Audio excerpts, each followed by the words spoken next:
Good evening. Welcome to Bedcam. Now, first of all, you can see the bed is open now and it's lowered down, so the camera's much further away from me. I may have to move that at some point, but I think it might be alright for Bedcam. Can you still hear me over here if I talk a bit louder?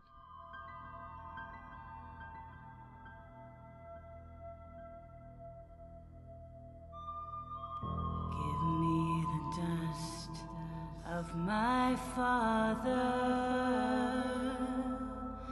stand on the face of the ancient. Anyway, the reason why I wanted to talk to you today is I was going to talk to you in the front while I was driving, but I figured that I'd try Bedcam out for a full video. I want to give you all an update on the encampment situation. Now, I'm going to start from the beginning and try and fill some of you in on most of what's happened, for what I can remember.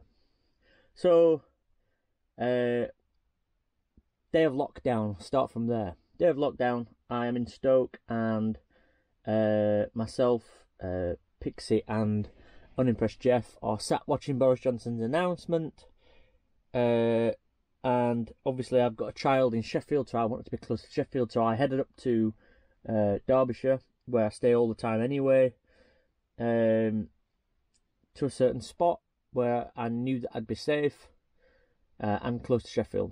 So I headed there, and when I got there was a few other vans there, and we stayed there for 7 or 8 weeks, and in that time we had lots of police visits. We explained to police over and over again what our situation was, and the police were cool with it and left us alone for the most part. Although they did come every single day, and that in itself, like, this was Derbyshire police, although they were just kind of doing welfare checks, having a police visit every single day does get a bit tiring and does get a bit draining, and you do feel a little bit harassed. And I know for the most part Derbyshire police have been brilliant, but it was too much at times. Park rangers used to come around every so often, and we'd have a chat with them, and everything was cool. A couple more people joined throughout the 7 weeks because they were being harassed and bullied away from where they were. Some included single women travelling alone who were having threats and things thrown at their vans. People that lived in cars, in tents. It turned out about 8 of us, I think, maximum, I think. At one point, 8 of us were there. So we stayed it out, we waited it out, got to know each other, looked after each other, fed each other, helped each other out with money, with food, with everything. It was like a little village, where everybody was just an even, so, you know, on the same level, and looked out for each other, and it was really good. Until one day, where a council worker, also known as Bigfoot, if you've seen previous videos, a council worker just came and started to remove the barriers. So I went over to try and speak to him, and I said, "Excuse me, what are you doing?" And he just ignored me. And I said, "Excuse me, the police put the barriers there. Why are you moving it?" And he just refused to talk, and he was being, like, I don't know, he was being sort of aggressive, puffing himself up and laughing at me and stuff like that, and being really disrespectful. And then he got back in his van and slammed the door on the dog's head. So I said, "What are you doing? Be careful." And then he tried to speed off, but the dog was in front of his van. So he hit the dog, but the dog obviously was right in it. The dog didn't get injured. It was, you know, he didn't run the dog over particularly, he just hit the dog.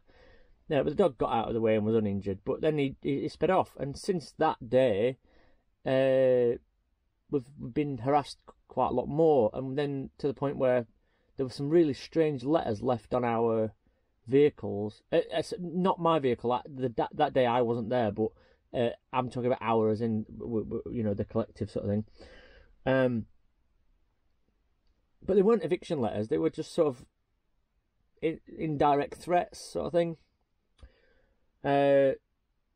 So we had a bit of a meeting about it and just said, you know what, it's not. We don't want to cause any trouble for anybody. We don't want to get anybody in any bother. We don't want to upset any locals or anything. So we'll just move.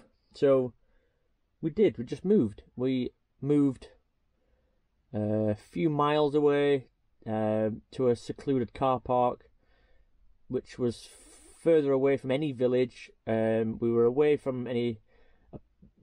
There is a road that runs past it, but we stayed right at the back of the car park, as far away from the road as possible, and tried to just get our heads down to try and endure the remaining weeks of the lockdown. Now, we stayed there for an entire week, and we had police visits from Derbyshire, and we had park rangers again. They all knew who we were. They were all sound with us, really nice, really understanding. Were more than happy for us to stay there until last week, when South Yorkshire police turned up and announced that the car park was on the border between South Yorkshire and Derbyshire. So, therefore, they could get involved. And they were the ones who used bullying tactics. Told us that they were going to remove us, we had to leave, give us all kinds of rubbish. Like, honestly, the stuff they were saying was just ridiculous. They would not take anything we said seriously. We had letters from the government, signed by the government, that said no evictions and that they need to look after people like us and all that kind of thing. And we always asked for was to be left alone. So we kind of we sort of loosely negotiated that we could stay one more night because it was getting late. But then the next day I woke up and decided that I didn't want to leave, and I wanted to see if the police came back and see what they had to say. So everybody else from camp found somewhere else to go, and we separated. Now, I didn't sleep very well. I'd not slept very well for a few days before that, actually, because of the stress of the situation. But I didn't sleep very well. But the next day I got up and I sat on the roof of my van for the most of the day. I'd charged my camera up. I'd emptied my memory cards, and I was ready to see what the police had to say and get it on camera to share with you and to support other people in our situation. And the police just didn't turn up. Meanwhile, my camp mates, who found another place to go, an abandoned quarry, which was a road that they could legally be on, they were hounded off there by somebody who claimed to be a park ranger, and he was using his vehicle as a weapon to try and push them off the road to get rid of them. So, in the meantime, I'm reading online on various Facebook groups lots of derogatory comments about us, calling us all kinds of names, people just being horrible, hounding us, counsellors, people who should know better, people who should be more responsible, being horrible about us. So again, the stress of that, I mean, again, I struggle with my head at the best of times without having to deal with stress like this. But also, I was feeling the guilt that my sort of standing up to the council worker may have escalated the situation and caused a bit more trouble. So I disappeared. I left the camp, left my campmates, left Derbyshire, and came to Staffordshire to get my head down here, do some work on my van, clear my head, try to not think about the situation over there. However, online the situation didn't stop, because I was still getting nasty comments and things, and I spent a full day answering messages, trying to not stand up to people, but explain to people that we weren't scroungers and all this kind of stuff, all the things that they were saying we were. But then, like an angel out of the sky, a good Samaritan came forward. In fact, actually, there was a few people that messaged from the local village offering support, but one in particular was messaging me all day. She was really upset by what we'd had to put up with. So I was messaging that person all day, and in the end, by the end of the day, I had two people seriously sticking their necks on the line, going above and beyond to make sure that we were supported. And as of right now, again, things may change because things have changed so quickly over the last few weeks.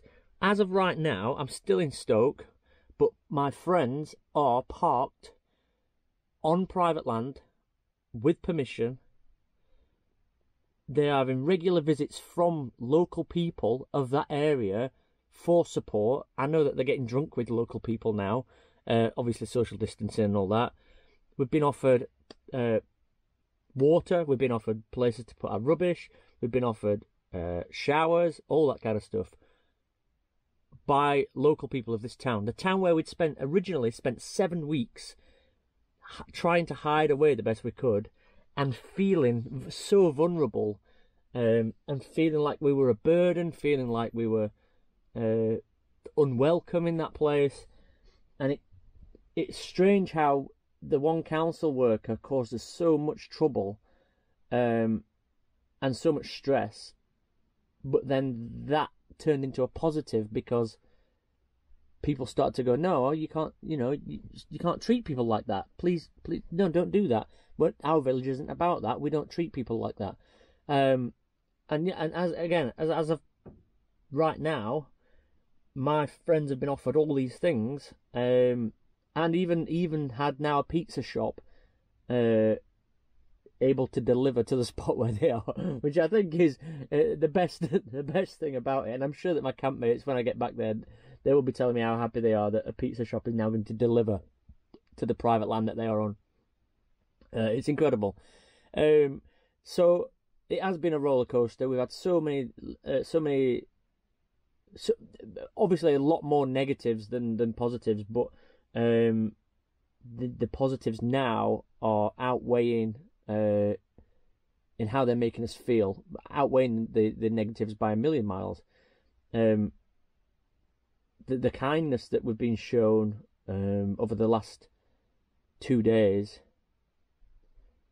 has been, I mean, it's had me in tears.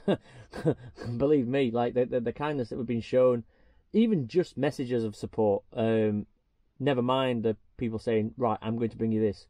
Do you need this? Do you need that? We can get you this. We can get you that. You are always welcome here. All that kind of thing. It's just been overwhelming, and I'm in a position now where I'm ready to go back, and I obviously miss my friends terribly. But I felt like I was causing them trouble by making videos of all this stuff, and also I just want to make sure that they were safe and needed to have a break from it. So I'm ready to go back there now. I'm hopefully going back there. It's quite late now. What time are we?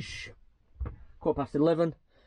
Tomorrow I'll be heading back there. So by the time you see this, I'll be back. I'll be back in Derbyshire, and I'll be in the latest safe place, which I hope will be where we can wait out this lockdown. I want to thank the people that you are. I want to thank you. I know you're watching this video as well, because you've watched a lot of my other recent videos. And I just want to say thank you for everything. Just the yeah, we've had lots of conversations on the phone. I just want to say thank you for that. Thank you to everybody online that supported me, everybody from this channel, everybody from Instagram and Facebook and all those things as well. Like, it takes a lot for somebody to it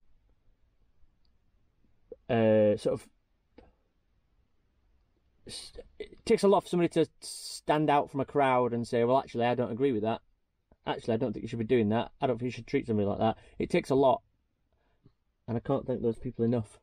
So thank you so much from the bottom of my heart, and I'll repay you one day. I don't know how, but I'll do it. Anyway, I'm going to go, and I will speak to you all soon.